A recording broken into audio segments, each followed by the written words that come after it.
മക്കളെ മെല്ലെ മെല്ലെ ഓരോ പരീക്ഷ സ്റ്റാർട്ട് ചെയ്യാൻ പോവാണ്. അപ്പോൾ ഇനിയുള്ള ദിവസങ്ങൾ വളരെ ഇമ്പോർട്ടൻ്റ് ആണെന്ന് എനിക്ക് പറയാം, നിങ്ങൾക്ക് പറയാം. പക്ഷെ പ്രശ്നം എവിടെയാണ് വരുന്നത്? സർ, പഠിക്കാൻ പറ്റുന്നില്ല. പല കാരണങ്ങളുണ്ടായിരിക്കും ഓരോ കുട്ടികൾക്ക്. നിങ്ങൾക്ക് എന്താണ് കാരണം എന്നുള്ള കാര്യം ഒന്ന് കമൻറ്റ് ബോക്സിൽ കമൻറ്റ് ചെയ്യുക. ആ പഠിക്കാൻ പറ്റാത്ത ഈ ഒരു പ്രശ്നം ഈ വീഡിയോയിലൂടെ നമ്മൾ സോൾവ് ചെയ്യാൻ പോവാണ്.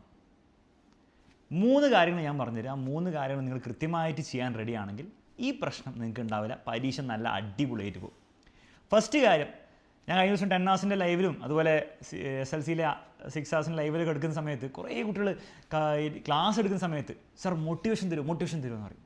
ക്ലാസ് എടുക്കുമ്പോൾ ഞാൻ കുറച്ച് സത്യം പറഞ്ഞാൽ കുറച്ച് എനിക്ക് ദേഷ്യമൊക്കെ വരും. പക്ഷേ എനിക്ക് മനസ്സിലാകും കുട്ടികളുടെ ഇമോഷൻ. സാർ മോട്ടിവേഷൻ ഇല്ല, പഠിക്കാൻ മോട്ടിവേഷൻ ഇല്ല. പഠിക്കണം എന്ന് അറിയാം, പക്ഷേ മോട്ടിവേഷൻ പഠിക്കാൻ എങ്ങനെ തുടങ്ങുമെന്ന് അറിയില്ല, തുടങ്ങാൻ മൂടില്ല. അപ്പോൾ മക്കളെ, നിങ്ങൾ മനസ്സിലാക്കേണ്ട ഒരു കാര്യം, ഈ പഠനം എന്ന് പറഞ്ഞ കാര്യത്തിന് നമുക്ക് ആർക്കും മോട്ടിവേഷൻ കിട്ടാൻ പോകുന്നില്ല. കാരണം അത് ഇൻഹെറൻ്റ്ലി അത്ര എൻജോയബിൾ ആയിട്ടുള്ള കാര്യമല്ല. അത് നമ്മൾ എത്ര എൻജോയബിളായിട്ട് നോക്കിയാലും അത് പഠിക്കുന്ന ഒരു വെറുപ്പിക്കൽ കാര്യം തന്നെയാണ്. നിങ്ങൾ എത്ര വലിയ ടോപ്പർ ആണെങ്കിലും അതങ്ങനെ തന്നെ ആയിരിക്കും ഉണ്ടാവുക. അപ്പോൾ അതിൽ മോട്ടിവേഷൻ തേടി നിങ്ങൾ പോവുകയാണെങ്കിൽ നിങ്ങൾ ഡിസപ്പോയിൻറ്റഡ് ആവുകയുള്ളൂ, നിങ്ങളുടെ പഠനം നടക്കില്ല. അപ്പോൾ ഈ ഒരു കാര്യം നിങ്ങൾ റിവേഴ്സ് ചെയ്യുക.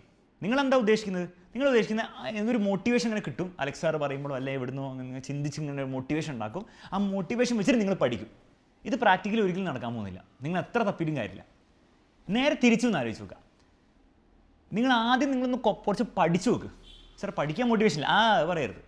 5 മിനിറ്റ് പഠിക്കാൻ മോട്ടിവേഷൻ്റെ ആവശ്യമൊന്നുമില്ല അല്ലേ? അപ്പോൾ കുറച്ച് നേരം പഠിക്കുക. അത് എത്രയാണോ നിങ്ങൾക്ക് കംഫർട്ടബിൾ നിങ്ങൾ പഠിക്കുക. ആ പഠനം നിങ്ങൾ ചെയ്ത് മെല്ലെ നിങ്ങൾക്ക് എന്ത് ചെയ്യും? നിങ്ങൾക്കൊരു ഓട്ടോമാറ്റിക്കലി ഒരു മോട്ടിവേഷൻ വരും. ഇത് ഞാൻ വെറുതെ ഉണ്ടാക്കി പറയല്ല നിങ്ങളെ സന്തോഷിപ്പിക്കാൻ വേണ്ടിയിട്ട്. ഇതിനെ പറയുന്ന പേരാണ് ബിഹേവിയറൽ ആക്ടിവേഷൻ പ്രിൻസിപ്പിൾ. ഇത് ഫേമസ് ആയിട്ടുള്ള കുറേ ബുക്കുകളുണ്ട്, റിസർച്ച് ആർട്ടിക്കിൾസിലുണ്ട്. അറ്റോമിക് ഹാബിറ്റ്സ് എന്ന് പറഞ്ഞ ബുക്കൊക്കെ നിങ്ങൾ വായിച്ചിട്ടുണ്ട്, അതിൽ കൊടുത്തിട്ടുണ്ടാവും. അതായത് നിങ്ങളൊരു ബിഹേവിയർ ഒന്ന് സ്റ്റാർട്ട് ചെയ്യാം. ആ ബിഹേവിയർ നിങ്ങളുടെ മൂഡിനെ മാറ്റും, നിങ്ങളുടെ മോട്ടിവേഷനെ മാറ്റും, നിങ്ങൾക്ക് കൂടുതൽ പഠിക്കാനുള്ളൊരു മൊമെൻറ്റം തരും. അപ്പോൾ ആദ്യം നിങ്ങൾ കുറച്ചൊന്ന് പഠിച്ച് നോക്കുക. കുറേ ചിന്തിക്കൊന്നും വേണ്ട. ഉള്ള ബുക്കോ അല്ലെങ്കിൽ ഈ ബുക്ക് വായിക്കാൻ നിങ്ങൾക്ക് ബുദ്ധിമുട്ടുണ്ടെങ്കിൽ യൂട്യൂബിലെ ഏതെങ്കിലും കഴിഞ്ഞ ദിവസം ലൈവോ അല്ലെങ്കിൽ ഏതെങ്കിലും ചാപ്റ്ററിനെ 1 ഷോട്ട് ലൈവോ എടുത്തൊന്ന് കാണുക. ആ പഠനം നിങ്ങൾ എന്ത് ചെയ്യും? ആ മോട്ടിവേഷനിലേക്ക് എത്തിക്കും. പ്രാക്ടിക്കലി വർക്ക് ചെയ്യുക എങ്ങനെയാണെന്ന് വെച്ച് കഴിഞ്ഞാൽ നിങ്ങൾ പഠിക്കാൻ തുടങ്ങി കഴിയുമ്പോൾ കുറച്ചൊക്കെ നിങ്ങൾ പഠിച്ച് കഴിയുമ്പോൾ നിങ്ങൾക്ക് മനസ്സിലാവും, ഓക്കെ നമ്മളെ കൊണ്ട് പറ്റുന്ന പണിയാണ്. ഓക്കെ, അപ്പോൾ ആ ഒരു കോൺഫിഡൻസ് കിട്ടും. രണ്ടാമത് നിങ്ങൾ നോക്കുമ്പോൾ ഓക്കെ, അപ്പം എനിക്ക് ഓരോ കാര്യങ്ങളും മനസ്സിലാവുന്നുണ്ട്. അപ്പോൾ എനിക്ക് പഠിക്കാൻ പറ്റാത്ത ആളൊന്നുമല്ല, എനിക്ക് ഈ ചാപ്റ്ററിലെ കാര്യങ്ങളൊക്കെ മനസ്സിലാവുന്നുണ്ട്. ഇത് പരീക്ഷ ചോദ്യം വന്നാൽ എനിക്ക് ആൻസർ ചെയ്യാൻ പറ്റും. അപ്പോൾ നമുക്കൊരു സന്തോഷം കൂടി വരും. ഇത്രയും നേരം പഠിച്ചതുകൊണ്ട് അറ്റ്ലീസ്റ്റ് ഇങ്ങനത്തെ ചോദ്യങ്ങളെങ്കിലും എനിക്ക് ആൻസർ ചെയ്യാൻ പറ്റുന്നൊരു സന്തോഷം, ഒരു മോട്ടിവേഷൻ വരും. അങ്ങനെയാണ് മോട്ടിവേഷൻ വർക്ക് ചെയ്യുക, അല്ലാണ്ട് നേരെ തിരിച്ചല്ല. ഓക്കെ, അപ്പോൾ ഈ ഒരു കാര്യം നിങ്ങൾ ഇന്ന് മുതൽ സ്റ്റാർട്ട് ചെയ്യണം. രണ്ടാമത്തെ കാര്യം, ഈ പഠിക്കാതിരിക്കുമ്പോൾ നിങ്ങൾക്ക് എല്ലാവർക്കും ഫേസ് ചെയ്യുന്ന ഒരു പ്രശ്നമാണ് സാർ ഡിസ്ട്രാക്ഷൻ.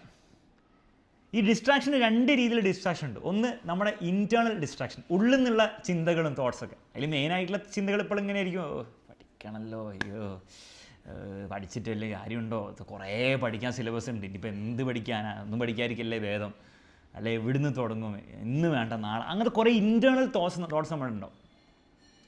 ഈ ഇൻറ്റേർണൽ തോട്ട്സിനെ നിങ്ങൾ ഫൈറ്റ് ചെയ്തിട്ട് കാര്യമില്ല, അത് ഇങ്ങനെ വന്നുകൊണ്ടിരിക്കും. അത് എനിക്കും ഉണ്ടാവും. ഞാൻ പണിയെടുക്കാൻ തുടങ്ങുമ്പോഴും ഞാൻ ക്ലാസ് എടുക്കാൻ വരുന്നതിന് മുമ്പൊക്കെ എനിക്കുള്ള സാധനം തന്നെയാണ്. അത് ഫൈറ്റിൻ്റെ പകരം അതിനെ നിങ്ങൾ എന്ത് ചെയ്യുക? ഒന്ന് റിലാക്സ് ചെയ്ത് കൊടുക്കുക.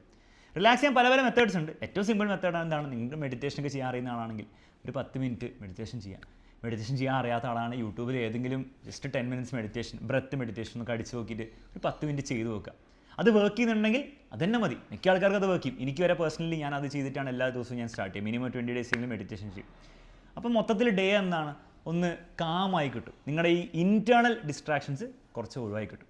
ഇനി മെഡിറ്റേഷൻ ചെയ്യാൻ ബുദ്ധിമുട്ടാണെങ്കിൽ നിങ്ങൾക്ക് യോഗനിദ്ര പോലത്തെ കാര്യങ്ങൾ ചെയ്യാം. അത് യൂട്യൂബിൽ അതിൻ്റെ സ്ക്രിപ്റ്റൊക്കെ വെച്ച് ചെയ്യാം. ഇനി ഇങ്ങനത്തെ പരിപാടികളൊന്നും നിങ്ങൾക്ക് താല്പര്യമില്ലെങ്കിൽ ഏറ്റവും സിമ്പിൾ എക്സസൈസ് ഇത് പ്രാക്ടിക്കലി ചെയ്യാൻ പറ്റുന്നത് എന്താണ്? നിങ്ങൾ ഒരു ഭിത്തിയിൽ എന്തെങ്കിലും കുത്തോ വല്ലോ, അല്ലെങ്കിൽ നിങ്ങളുടെ ടേബിളിലെ എന്തെങ്കിലും ചെറിയ സാധനം എന്ത് ചെയ്യുക, അതൊരു 10 മിനിറ്റ് നോക്കിക്കൊണ്ടിരിക്കുക. 10 മിനിറ്റ് വെറുതെ നോക്കിക്കൊണ്ടിരിക്കുക. ചിന്തകളൊക്കെ വന്നുകൊണ്ടിരുന്നുണ്ട്. അത് കഴിഞ്ഞിട്ട് നിങ്ങളുടെ പഠനത്തിൽ നിങ്ങൾ കിടക്കുമ്പോൾ ഈ ഇൻറ്റേർണൽ ഡിസ്ട്രാക്ഷൻ നിങ്ങൾക്ക് ഉണ്ടാവില്ല. ഇത് പ്രോമിസാണ്, ട്രൈ ചെയ്ത് നോക്കും. ഇനി എക്സ്റ്റേണൽ ഡിസ്ട്രാക്ഷൻ, നിങ്ങളുടെ ഇൻസ്റ്റഗ്രാം, യൂട്യൂബിലെ ഷോർട്സ് സ്ക്രോളിങ്, ആ പരിപാടി ചെയ്യണമെങ്കിൽ അത് നിങ്ങൾ മാനേജ് ചെയ്യണം. അത് ബുദ്ധിപരമായിട്ട് മാനേജ് ചെയ്യണം. ഞാൻ ഫുള്ള് ഇൻസ്റ്റഗ്രാം ഡിലീറ്റ് ചെയ്യണം എന്നൊന്നും പറയില്ല. ഗിവൺ നിങ്ങൾക്ക് മാനേജ് ചെയ്യാൻ പറ്റുകയാണെങ്കിൽ, അതായത് എല്ലാ ദിവസവും ഞാൻ ഇന്ന ടൈമുകളിലേ നോക്കുകയുള്ളൂ. ഭക്ഷണം കഴിച്ചിട്ടുള്ള സമയം ഒരു 20 മിനിറ്റ് ഞാൻ ഇൻസ്റ്റഗ്രാം നോക്കും, അതിനുശേഷം ഞാനത് എടുത്ത് വെക്കും, ഫുൾ പഠനമായിരിക്കും എന്നുള്ളത് രീതിയിൽ നിങ്ങൾക്ക് മാനേജ് ചെയ്യാൻ പറ്റുന്നുണ്ടെങ്കിൽ അത് മതി, കുഴപ്പമൊന്നുമില്ല. ഇനി നിങ്ങൾ നോക്കിയിട്ട് വീണ്ടും അത് നിങ്ങൾക്ക് മാനേജ് ചെയ്യാൻ പറ്റുന്നില്ല. നിങ്ങൾ ചിന്തയിൽ മാത്രം മാനേജ് ചെയ്യുന്നുണ്ട്, പക്ഷേ പ്രാക്ടിക്കലി നിങ്ങളത് മാനേജ് ചെയ്യാൻ പറ്റുന്നില്ല. നിങ്ങൾ വീണ്ടും സ്ക്രോളിങ് പ്രശ്നമാണെങ്കിൽ, ആ ഒരു പ്രശ്നം ഉണ്ടെങ്കിൽ മക്കൾ അത് നമ്മൾ സോൾവ് ചെയ്തേ പറ്റുള്ളൂ. അതിന് സോൾവ് ചെയ്യാൻ ഏറ്റവും സിമ്പിൾ എന്താണ്, നിങ്ങൾക്ക് മാനേജ് ചെയ്യാൻ പറ്റുന്നില്ലെങ്കിൽ നിങ്ങൾ ഒഴിവാക്കുക. ഓക്കെ, ഒരു മാസം ഇൻസ്റ്റഗ്രാമിൽ നിങ്ങൾ റീൽസ് നോക്കിയില്ലെങ്കിലോ അല്ലെങ്കിൽ നിങ്ങളുടെ ഫ്രണ്ട്സ് അയക്കുന്ന റീൽസ് കണ്ടിട്ട് അതിന് റിയാക്ട് ചെയ്തില്ലെങ്കിൽ ഒന്നും സംഭവിക്കാൻ പോകുന്നില്ല. ലിറ്ററലി ഒന്നും സംഭവിക്കാൻ പോകുന്നില്ല. ഓക്കെ, അപ്പോൾ ധൈര്യമായിട്ട് അത് ഡിലീറ്റ് ചെയ്തോ. ഓക്കെ, തൽക്കാലം പെർമനൻ്റ്ലി വേണ്ട, അക്കൗണ്ട് തൽക്കാലത്തേക്ക് ഡിസേബിൾ ചെയ്ത് വെക്കുക, കഴിഞ്ഞു. അത്ര ചെയ്യേണ്ട ആവശ്യമുള്ളൂ. ഓക്കെ, അപ്പോൾ ഡിസ്ട്രാക്ഷൻ്റെ കാര്യം ഈ രീതിയിലാണ് നിങ്ങൾ ഡീൽ ചെയ്യേണ്ടത്. പിന്നെ ആ ഇൻറ്റേർണൽ ഡിസ്ട്രാക്ഷൻ ഒഴിവാക്കാൻ വേണ്ടിയിട്ട് നിങ്ങൾ ആ എന്തെങ്കിലും ടെക്നീക്സ്, മെഡിറ്റേഷനോ അല്ലെങ്കിൽ ഞാൻ പറഞ്ഞ പോലെ ടെക്നീക്സ് ഫോളോ ചെയ്യുകയാണെങ്കിൽ ഓട്ടോമാറ്റിക്കലി എക്സ്റ്റേണൽ ഡിസ്ട്രാക്ഷനും നിങ്ങൾക്ക് കൺട്രോൾ ചെയ്യാൻ പറ്റും. അതാണ് അതിൻ്റെ രസകരമായ കാര്യം. ഇനി ലാസ്റ്റ് കാര്യം, പഠിക്കാനിരുന്നു. സാർ പഠിക്കാനിരുന്ന് കഴിഞ്ഞാൽ നമ്മൾ എങ്ങനെ എഫക്റ്റീവ്ലി പഠിക്കാം? പല ടെക്നീക്സും ഉണ്ട്. അതിൽ സിമ്പിളായിട്ടുള്ള എല്ലാവർക്കും ഫോളോ ചെയ്യുന്ന, എല്ലാവർക്കും വർക്ക് ചെയ്യുന്ന ടെക്നിക്കാണ് പൊമോഡോറോ ടെക്നിക്ക് എന്ന ടെക്നിക്ക്. അതായത് ബേസിക്കലി നിങ്ങൾ എന്ത് ചെയ്യും, നിങ്ങൾ പഠിക്കാനിരിക്കുമ്പോൾ നിങ്ങൾ ഭയങ്കര ലെങ്തി സമയത്ത് ഇനി ഇരിക്കാതെ നിങ്ങളൊരു 25 to 30 മിനിറ്റ്സ് നിങ്ങൾ പഠിക്കുക. ഫുൾ കോൺസെൻട്രേറ്റ് ചെയ്ത് പഠിക്കുക. ഇപ്പോൾ നിങ്ങൾ വീഡിയോ കണ്ടിട്ടാണ് പഠിക്കുന്നതെങ്കിൽ അത് ഫുൾ കോൺസെൻട്രേഷൻ, ബുക്കിൽ നിന്നാണെങ്കിൽ ഫുൾ കോൺസെൻട്രേഷൻ. എന്നിട്ട് നിങ്ങൾ വീണ്ടും ഒരു 15 മിനിറ്റിന് ബ്രേക്ക് എടുക്കുക. വീണ്ടും ഈ ഒരു സൈക്കിൾ ഇങ്ങനെ ചെയ്തുകൊണ്ടിരിക്കുക. വീണ്ടും 25-30 മിനിറ്റ് പഠിക്കുക, 15 മിനിറ്റ് ബ്രേക്ക് എടുക്കുക. ഇങ്ങനെ ചെയ്താൽ നിങ്ങൾക്ക് കൂടുതൽ എഫക്റ്റീവായിട്ട് പഠിക്കാൻ പറ്റും. റാദർ നിങ്ങൾ 1.5 മണിക്കൂർ ഇങ്ങനെ ഇരിക്കുമ്പോൾ ആദ്യത്തെ ഒരു 3/4 മണിക്കൂറൊക്കെ നിങ്ങൾ നന്നായി പഠിക്കും. മറ്റേ നിങ്ങൾ കുറച്ച് മൈൻഡ് അത്രത്തോളം ആക്റ്റീവ് ആയിരിക്കില്ല. അപ്പോൾ ഈ പൊമോഡോറോ ടെക്നിക്ക് നിങ്ങൾക്ക് ഫോളോ ചെയ്യാം. പരീക്ഷ അതുകൊണ്ട് മെല്ലെ ആ ടൈം കൂട്ടണം. ആ 25 to 30 മിനിറ്റ്സ് സ്റ്റാൻഡേർഡ് ടൈമാണ്. അത് നിങ്ങൾ മെല്ലെ കൂട്ടണം. ഒരു 30, 40, 50 മിനിറ്റ്സ് എന്നുള്ള രീതിയിലേക്ക് കൂട്ടിക്കൊണ്ടുവരണം. അല്ലെങ്കിൽ എല്ലാ 25 മിനിറ്റ്സും ഇങ്ങനെ ബ്രേക്ക് കൊടുത്തുകൊണ്ടിരുന്നാൽ ആ മൊമെൻറ്റം നിങ്ങൾക്ക് നഷ്ടപ്പെടും. ഓക്കെ, അപ്പോൾ ഇനിയുള്ള ദിവസങ്ങൾ സ്റ്റാർട്ടിങ് ഇങ്ങനെ ചെറുതായിട്ട് തുടങ്ങുക, ഇതിന് മെല്ലെ ടൈം കൂട്ടിക്കൊണ്ടുവരിക. രണ്ടാമതായി നിങ്ങൾ പഠിക്കുമ്പോൾ ശ്രദ്ധിക്കേണ്ട കാര്യം, ആക്റ്റീവ് റീകോൾ എന്ന് പറഞ്ഞ സാധനം നിങ്ങൾ പ്രാക്ടീസ് ചെയ്യണം. അല്ലെങ്കിൽ നിങ്ങൾ പഠിക്കുന്നതൊക്കെ വേസ്റ്റ് ആയിരിക്കും. പല കുട്ടികളും ചെയ്യുക, നിങ്ങളുടെ നോട്ട്സ് എടുത്ത് വെച്ചിട്ട്, അല്ലെ യൂട്യൂബിലെ അല്ലെ ബാച്ചിലെ നോട്ട്സ് എടുത്ത് വെച്ചിട്ട് അതിങ്ങനെ വായിച്ചുകൊണ്ടിരിക്കും. അത് നോക്കിക്കൊണ്ട് ഇങ്ങനെ വായിച്ചുകൊണ്ടിരിക്കും. ഇതിൻ്റെ ആൻസർ ഇത് മാത്സ് വരെ അങ്ങനെ ചെയ്തുകൊണ്ടിരിക്കും. ഒരു കാര്യമില്ല, നിങ്ങളത് ഓർക്കില്ല. നിങ്ങൾ പരീക്ഷയിലെ ചോദ്യം വന്നാൽ നിങ്ങൾക്ക് ആൻസർ ചെയ്യാനും പറ്റില്ല. അതിന് ഒരു ആക്റ്റീവ് റീകോൾ നിങ്ങൾ പ്രാക്ടീസ് ചെയ്യുക. എന്താണ് ആക്റ്റീവ് റീകോൾ എന്ന് പറഞ്ഞാൽ, മക്കളെ നിങ്ങൾ ആ ക്വസ്റ്റ്യൻ കണ്ടു കഴിഞ്ഞാൽ ആൻസർ എന്താ അടച്ചു വെക്കുക, എന്നിട്ട് ട്രൈ ചെയ്ത് നോക്കുക നിങ്ങൾക്ക് റീകോൾ ചെയ്യാൻ വേണ്ടിയിട്ട്. സ്വന്തം ബുദ്ധി എടുക്കുക. കാരണം പരീക്ഷ ഹാളിൽ നിങ്ങൾ അതാണ് ചെയ്യാൻ പോകുന്നത്. ഓൾറെഡി പഠിച്ചവർക്കാണ് പറയുന്നത്. ഓൾറെഡി പഠിച്ചു കഴിഞ്ഞ സാധനമാണ് ഇങ്ങനെ റീകോൾ ചെയ്യേണ്ടത്. ഓൾറെഡി പഠിക്കാത്തതാണ് പഠിച്ചിട്ട് ഈ കാര്യം ചെയ്യാം. മാത്സ് ഒക്കെയാണ് എഴുതി നോക്കുക. ക്വസ്റ്റ്യൻ മാത്രം നോക്കിയിട്ട് ആൻസർ പൊത്തിപ്പിടിച്ചിട്ട് എഴുതി നോക്കുക. അപ്പോൾ നിങ്ങൾക്ക് മനസ്സിലാവും നിങ്ങൾ എവിടെയാണ് സ്റ്റക്ക് ആവുന്നത്. അത് നിങ്ങൾ ഇപ്പോഴേ മനസ്സിലാക്കിയാൽ പരീക്ഷയിലെ പ്രശ്നം ഉണ്ടാവില്ല. അത് മനസ്സിലാക്കിയാൽ പരീക്ഷയിൽ പ്രശ്നം വരും. അപ്പോൾ ആക്റ്റീവ് റീകോൾ നിങ്ങൾ പ്രാക്ടീസ് കൊടുക്കാം. ലാസ്റ്റ് കാര്യം ഉറക്കമാണ്. മിനിമം ഒരു 7 മണിക്കൂറെങ്കിലും, ഐഡിയലി 8 മണിക്കൂർ വേണം, മിനിമം 7 മണിക്കൂർ ഉറക്കമില്ലെങ്കിൽ നിങ്ങൾ ഇത്രയും കാര്യങ്ങൾ ചെയ്തിട്ട് ഒരു കാര്യമില്ല. കാരണം നിങ്ങൾ ശരിക്കും നിങ്ങളുടെ ബ്രെയിനിൽ കാര്യങ്ങൾ കയറപ്പോഴാണ്, നിങ്ങൾ പഠിക്കുമ്പോഴല്ല. ഇത് ആക്ച്വലി റിസർച്ച് പ്രൂവ് ചെയ്ത കാര്യമാണ്.